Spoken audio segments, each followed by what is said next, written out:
Du kannst da ruhig stehen bleiben, du kommst immer dichter. Das ist das Problem. Weiß ich, warum Ich will an alle Werkzeuge ran. Weißt du, ich will die haben. So, komm ruhig dichter. Ich brauche keine Waffe, ich bin eine. Hallo Werkzeugfans, willkommen bei Gotos TV. Mein Name ist Sebastian.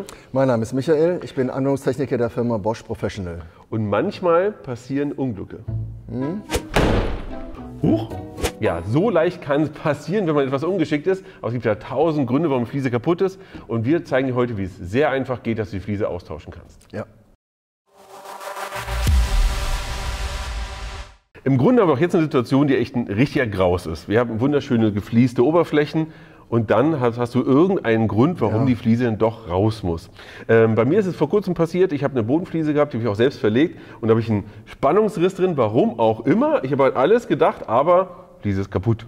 Da musste ich sie austauschen und ich habe vor kurzem das auch genauso gemacht, wie wir es euch heute auch zeigen, nämlich hier mit dem Gerät. Kommen wir gleich dazu. Aber was können es noch für Gründe geben, dass man eine Fliese austauschen muss? Ja, du hast zum Beispiel einen Handtuchhalter, der neu positioniert werden muss und da sind die Diebelöcher von der alten Position eben noch drin. Das sieht nicht schön aus und da kannst du die eben dementsprechend austauschen. Ja, da gibt es so viele verschiedene Gründe. Ja. Genau, also es muss kein Aufkleber drüber, du kannst ruhig die Fliese austauschen. Aber der größere Graus ist ja eigentlich nicht das neu einsetzen, sondern vorher die Fliese rauszuholen. Und genau das ist ja ein Thema, denn man muss ja nicht nur einfach hier an der Fliese rumpinkern. Ja, wir haben ja hier bewusst ein, zwei Fliesen hingelegt. Das bringt jetzt nichts, wenn ich einfach nur hier was mache, sondern ich muss ja erstmal am Rand arbeiten. Genau, du musst den Verbund eben lösen. Das heißt, sie sind ja ineinander über die Fugen verbunden. Und wenn ich jetzt an einer rumhaue, kann es sein, dass die Fugen eben auch reißen und so weiter, dass die untereinander eben auch vibrieren. Und das können wir verhindern, indem wir das mit anständigen Werkzeugen eben lösen und dadurch eben größere Fehler vermeiden. Genau, das heißt also Schritt 1 ist auf jeden Fall erstmal die Fugen ausarbeiten, genau. Damit wir dann auch nach rechts und links keine Spannung aufbauen, kein Geist frei wieder arbeiten können und die Fliese rausstemmen können oder rauslösen können. Aber die erste Frage ist an dich, was für Möglichkeiten haben wir denn, um die Fugen wirklich rauszunehmen? Am einfachsten ist es jetzt mit dem GOP, mit dem entsprechenden Diamantblatt. Hier geht es nämlich darum, wir müssen filigran arbeiten, weil wir wollen ja die Fliese daneben nicht beschädigen. Und deswegen, genau, muss man vorsichtig daran gehen und die Fliesenfuge komplett auftrennen, aber nicht die Fliese daneben beschädigen. Und deswegen muss man da schon aufpassen. Und das Gerät arbeitet eben über die Oszillation. Das sind eben keine Rucke, die entstehen oder irgendwelche Verkantungen. Genau. Und dadurch habe ich eben die Sicherheit, dass ich daneben nichts beschädige. Könnte ich dafür eigentlich auch ein 12-Volt-Gerät nehmen? 12 Volt, ja, würde auch gehen. Da sind aber dann dementsprechend die Zubehöre nicht, weil wir dann das Starlock-System haben. Wir haben Starlock Normal, Starlock Plus und Starlock Max hier unterschieden. Und es gibt eben nicht hier alle Zubehöre für alle Systeme. Und da haben wir eben auch eine Grenze gezogen, weil hier eben das Problem ist, dass der 12 Volt dann für so eine Anwendung zu schwach ist. Alles klar. Und jetzt haben wir den mit Strom hier, also wie nennt man das eigentlich, mit Netzstrom quasi Kabel, auch dabei, richtig, ja. Weil wir haben zwischen den beiden Geräten einen Unterschied. Genau, wir haben einmal Starlock Plus auf der einen Seite und hier haben wir das Starlock Max System. Das ist eine andere Aufnahme. Jetzt müsst ihr euch auch mal vorstellen, warum wir das machen. Wir haben jetzt hier einen ziemlich langen Weg, also dadurch wird die Bewegung oben auch länger. Und wenn ich das jetzt mit einem leichten, schwachen Gerät mache, für die Anwendung, wie zum Beispiel mit dem 12 Volt, dann kann das 12 Volt Gerät stark überlastet werden. Und das wollen wir nicht, dass das Gerät kaputt geht. Und deswegen haben wir das kodiert, dass die langen Klingen, die größeren, stärkeren Anwendungen eben mit dem Starlock Max System verbunden sind. Alles klar. Aber wir können hier das mit dem GOP ausarbeiten. Das machen wir auch gleich. Was ist die zweite Variante? Die zweite Variante, da brauchst du schon eher mal Übung. Die geht natürlich wesentlich schneller.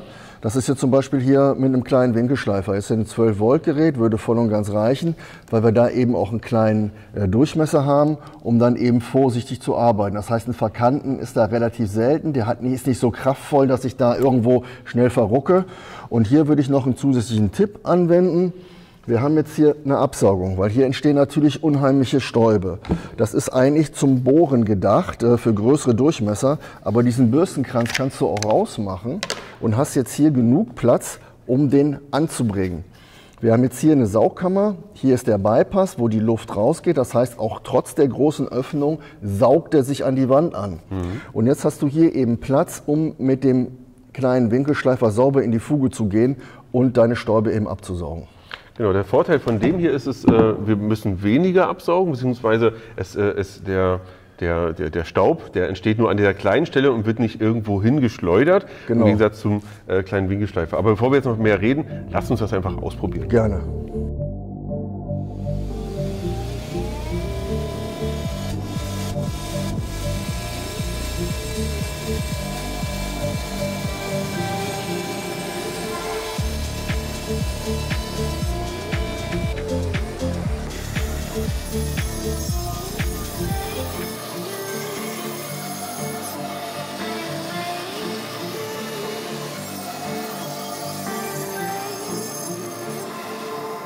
Ihr habt jetzt beide Geräte im Einsatz gesehen. Hier ging das doch erschreckend schnell. Habe ich nicht mit gerechnet, dass das wirklich so gut geht. Hier haben wir natürlich auch eine Möglichkeit, noch mal ein bisschen schneller zu sein. Aber hier habe ich zwischendurch nicht ganz aufgepasst und da habe ich aus Versehen die Fliese, die daneben ist, die eigentlich noch ganz sein sollte, doch ein bisschen beschädigt. Also hier muss man doch schon mehr aufpassen. Ja, dementsprechend würde ich bei so einer Anwendung immer den GOP empfehlen.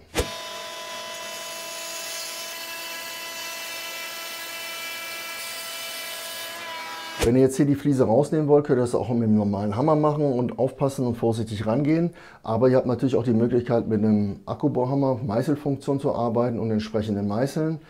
Hier kommt es immer auf die Härte der Fliese an, welchen Meißel ihr zuerst nehmt. Ich habe jetzt hier mal die kürzeren mitgebracht, die kennt kaum einer.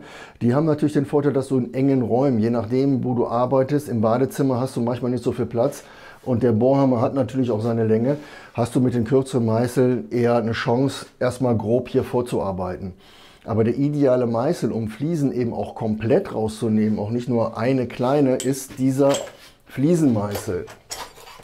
Deshalb bin ich eigentlich ein großer Fan von dem Teil, weil der ist gekröpft. Das heißt, mit dem Bohrhammer, wenn du seitlich arbeitest, kommst du manchmal mit den Fingern an die Wand ran und kannst die Hand beschädigen. Der ist gekröpft, das heißt, der ist nicht gerade, sondern schräg. Du bist also weiter von der Wand weg. Und jetzt hast du hier einen breiten Hinterschliff. Der Hinterschliff sorgt dafür, dass du wirklich zwischen Wand und Fliese kommst, also genau in die Fugenebene und sauber dann arbeiten kannst. Also das ist schon ein idealer Meißel für Demontage von Fliesen.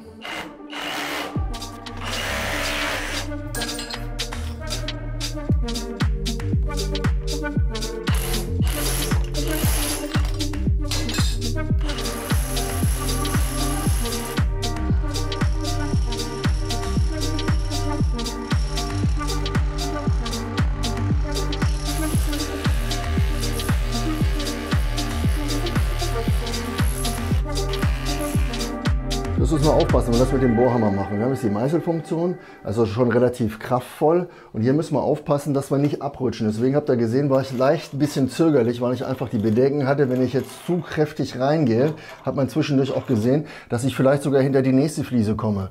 Also hier müsst ihr aufpassen und eventuell am Außenbereich eben das Material dran lassen und dann mit dem nächsten Werkzeug, was wir gleich zeigen werden, eben auch dann den Rest abmachen.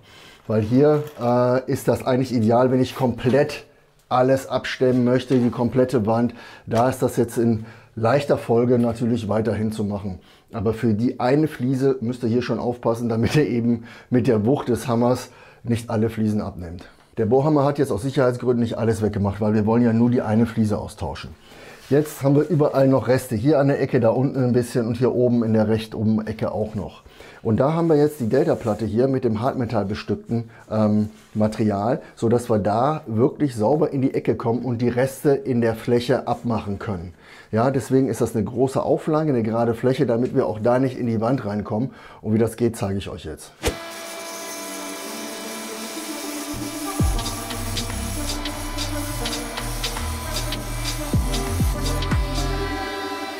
Jetzt haben wir hier ausnahmsweise mal ein Kabelgerät, das ist der GOP 5536. Der hat wesentlich mehr Kraft und einen größeren Weg. Das heißt, wenn ihr größere Flächen oder komplettes Badezimmer machen wollt, sind wir hiermit schneller. Der hat diese größere Delta-Platte mit dem gleichen Material, was wir eben auch haben, Hartmetall bestückt. Und hier haben wir eben den Vorteil, dass wir hier wesentlich schneller sind, weil der einen größeren Weg hat. Da müsst ihr jetzt aufpassen, das ist jetzt das Starlock Max System. Diese Scheibe passt eben nicht auf Starlock oder auf Starlock Plus Maschinen. Und jetzt könnten wir loslegen. Du hast gerade gesehen, wie einfach es ist, eine Fliese rauszulösen und es gibt eigentlich keinen Schrecken mehr davor. Und ich muss ehrlich sagen, ich bin ja Team GOP gewesen und mit dem GOP das anzusetzen war eigentlich wirklich, wirklich leicht und vor allem super händelbar. Ja. Wenn du es in deiner Geschwindigkeit machst, weil das Gerät treibt dich ja nicht, das zieht nicht, macht nicht, sondern du kannst es ansetzen und ganz in Ruhe deine Bahn ziehen. Und das ist hier schon zumindest ein bisschen kniffliger. Ja, das war kniffliger, weil wir eben abgesaugt haben. Es ist in der Praxis manchmal nicht so gemacht. Ja, da ist die Saugglocke nicht im Weg, ja, die GDE 162, da kannst du natürlich filigraner, sauberer, auch schneller arbeiten.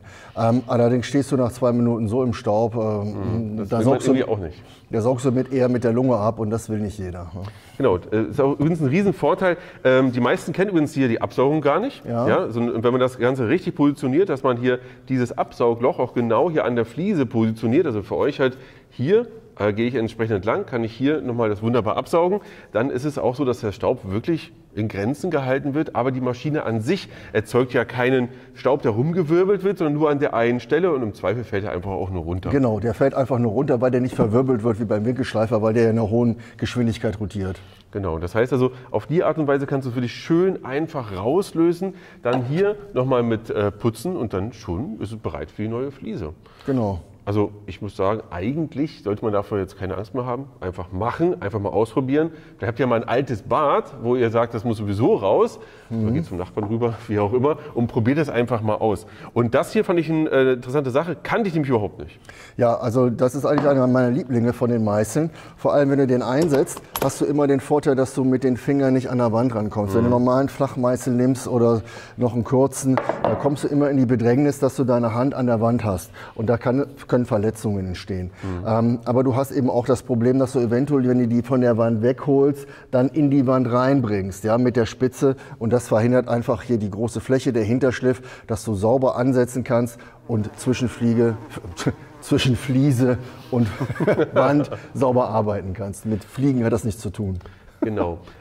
Alle Produkte, die wir heute benutzt haben, wir haben jetzt nicht von allem jeden Namen überall gesagt, kein Problem, findest du unten in der Videobeschreibung, da haben wir dir alle Produkte verlinkt, da findest du auch den ehrlichen Preisvergleich, was kostet was. Und es ist erstaunlich günstig eigentlich, weil wenn man jetzt diese einzelnen Scheiben jetzt hier mal nimmt, nennt man das eigentlich Scheibe? Ja, würde ich schon sagen. Ja. Wenn man dieses Zubehör erstmal so sieht, kostet das relativ wenig im Verhältnis zu dem Nutzen, den du hast und zu der ich sag mal, sehr einfachen Handhabung. Also einfach mal ausprobieren, schaut da rein, schreibt mal in die Kommentare, ob ihr das schon mal ausprobiert habt, was eure Erfahrungen sind. Und wir können es nur noch sagen, ran ans Werkzeug und bis zum nächsten Mal. Ja, macht's gut.